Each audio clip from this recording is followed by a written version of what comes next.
Muklis Juarsa, warga Ogan Ilir, Sumatera Selatan, melaporkan kehilangan uang belasan juta rupiah ke Polrestabes Palembang. Pelapor mengaku menjadi korban hipnotis seorang pelaku saat akan menarik uang di salah satu anjungan tunai mandiri atau ATM di Palembang.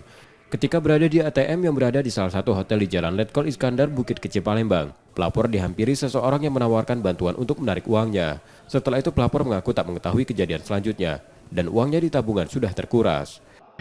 Jadi dia nunjukkan ATM ini, Pak, ATM kita tuh isi, jangan Bapak susah-susah, itu kan sudah keluarga istilahnya. Nah disitulah aku hilang kesadaran. Seolah-olah ATM yang diunjukkan ini ATM aku, dan di depan pintu pelatihannya itu aku pernah nyadar, ini bukan ATM, kemana ATM aku? Oh, ditukarnya ATM? Tukar, ada itu tukarannya. Laporan pelapor kini dalam penanganan polisi dari Polrestabes Palembang. Yudi Kiswanto, Kompas TV, Palembang, Sumatera Selatan.